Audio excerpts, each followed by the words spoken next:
2011년 김정일 사망 후 51시간 동안 왜 북한은 발표를 하지 않았나?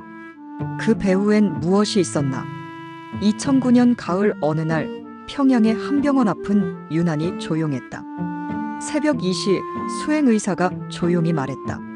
심전도가 불안정합니다. 반드시 휴식하셔야 합니다. 김정일은 손을 내저으며 입원 권고를 받아들이지 않았다. 그리고 2년 후 이 무리한 일정이 결국 예상치 못한 급변의 전조가 되었다. 2010년에 들어서자 김정일의 공개 일정은 눈에 띄게 줄었다. TV 화면 속 그의 안색은 누렇게 떠 있었고 몸은 한층 더 야위어 있었다. 그러나 북한은 대외적으로도 내부적으로도 그의 건강에 대해 일절 언급하지 않았다. 이것은 북한 고위층의 전형적 위기 관리 방식이었다. 조금의 흔들림도 외부 개입의 명분이 될 수 있는 상황이었기 때문이다. 2011년 12월 17일 새벽 그는 기차 안에서 눈을 감았다. 2011년 12월 16일 밤 전용 열차는 평양을 떠나 서부 전선으로 향했다. 차량 안은 희미한 조명 아래 서류가 산더미처럼 쌓여 있었다.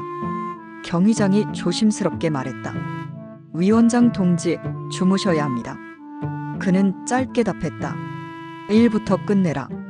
17일 새벽 열차가 달리는 중 갑작스러운 심장 발작이 찾아왔다. 김정일은 끝내 깨어나지 못했다. 함께한 의료진은 전력을 다해 응급조치를 했지만 소용없었다. 지도자 사망 시 북한이 반드시 해야 하는 세 가지. 최고 지도자의 건강과 안위는 국가의 존망과 직결된다. 지도자 사망이 곧바로 외부 개입의 빌미가 될 수도 있다. 따라서 북한은 즉시 세 가지를 처리해야 했다. 후계자 확정, 내부 정보 완전 봉쇄, 우방국과 긴급 조율. 이 세 단계가 끝나기 전 사망 사실이 외부로 새어나간다면 그것은 곧 국경을 스스로 여는 것과 같았다. 그래서 51시간의 침묵이 시작된 것이다. 첫째, 권력 공백을 메우는 기술적 조치. 김정은은 이미 대장 칭호를 받고 군에 자리 잡았지만 최고 지도자 승계의 마지막 의식적 절차가 남아 있었다. 17일, 18일 동안 노동당은 밤샘 확대 회의를 열어 정리했다. 현철의 군부 안정, 장성택 내각 달래기, 황병서 대외 메시지 관리, 그리고 김정은을 국가장위원회 위원장으로 선출했다. 이는 사실상 후계 구도의 공식 확정이었다. 둘째, 중국 러시아와의 즉각적 조율. 평양의 직통 라인은 즉시 베이징과 모스크바로 연결됐다. 두 나라는 상황을 확인한 뒤 차분한 태도를 보였고 이어 유엔에서도 자극적 행동을 자제했다. 북한으로서는 북쪽 전략 방향의 불확실성을 잠그는 효과였다. 동시에 판문점 정전위원회 채널도 은밀히 가동해 미얀 측에 국경 상황 이상 없음이라는 신호를 보냈다. 전쟁 오판 방지를 위한 조치였다. 셋째, 국내 여론 통제. 북한 사회는 지도자에 대한 감정적 의존이 매우 크다. 적절한 안내 없이 소식이 퍼지면 충성심이 곧 집단적 혼란으로 변할 수 있다. 18일 밤 중앙방송위원회는 애독 원고를 완성했고 김일성 장군의 노래를 조용한 추모 버전으로 편곡했다. 방송 원칙은 슬프되 혼란은 없다였다. 모든 방송국은 19일 정오에 동시 발표 준비를 끝냈다. 외부 정보망은 48시간 동안 사실상 공백 상태. 한국 국정원은 위성사진에서 평양 외곽 차량 대규모 이동을 포착했지만 탄도 미사일 훈련인지 겨울 훈련인지 검증에 실패했다. 일본 정보당국은 국경지역 무선 침묵을 그저 전파 장비 점검 정도로 오판했다.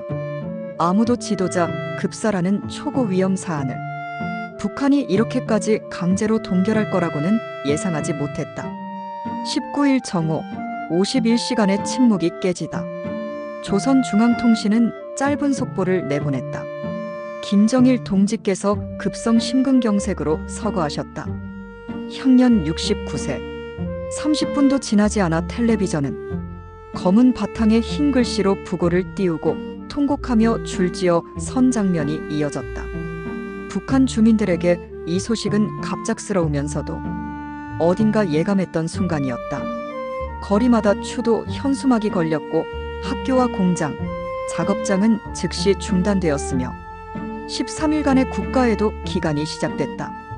한국 일본은 정보 실패로 큰 충격을 받다.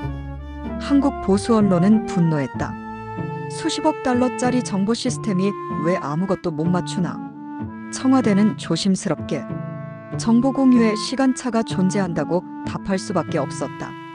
일본 정부도 당혹해 관방장관은 기자회견에서 한미와 긴밀히 협력 중이라는 말만 반복하며 사실상 사후 대응에 나섰다. 국제사회는 27세 지도자의 의구심을 보냈다. 27세의 김정은이 핵무장 국가를 이끌 것이라는 사실은 서방 언론에게 커다란 불확실성이었다. 그러나 그는 초반에 비교적 안정적인 대응을 보였다. 군은 10일간 1급 전투태세 유지했지만 도발은 없었고 국내에는 질서 안정식량 배급 보장 긴급 지시를 내려 시장 혼란을 막았으며 성탄절 전 특사를 북경에 보내 겨울철 석유 공급을 조율했다. 외부의 예상보다 훨씬 빠르고 단호한 행보였다. 북한의 권력 승계는 단순한 부자 세습이 아니다. 외부 관찰자들은 종종 이를 단순히 가문 세습으로 바라본다. 그러나 북한 내부에는 수십 년 동안 축적된 간부 등용 시스템, 군부 상벌 체계, 이데올로기 교육 구조가 존재한다. 이런 시스템이 없었다면 지도자 사망 당일에 48시간 만에 완전한 체계 재정비는 불가능하다. 언론이 말하는 조직이 당황했다는 이미지는 실제 상황과는 거리가 있다. 51시간의 침묵 가치가 있었는가? 북한 지도부 입장에서 답은 분명하다. 외부 충돌 가능성을 최소화. 후계자의 정통성을 공식 발표 시점에 이미 완성. 내부 동요 억제. 대가락은 국제 여론의 비판 정도인데 그들은 이 정도는 충분히 감수 가능하다고 판단했을 것이다. 이 51시간이 만든 10여 년의 정치 안정.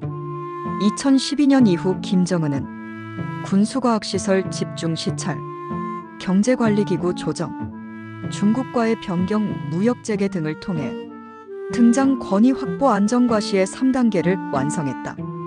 외부 제재는 계속됐고 자원도 여전히 부족했지만 정권은 연속성을 유지했다.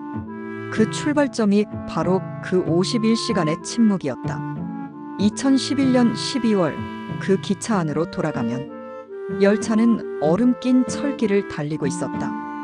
창밖은 눈으로 뒤덮이고 부풍은 매서웠다. 그 누구도 알지 못했다. 한반도 정세를 오랫동안 좌우한 한 지도자가 그날 밤 조용히 떠났다는 것을. 역사는 북한에게 많은 선택지를 주지 않았다. 그들은 침묵으로 51시간을 확보했고 그 시간은 이후 10여 년의 정치 방향을 결정지었다.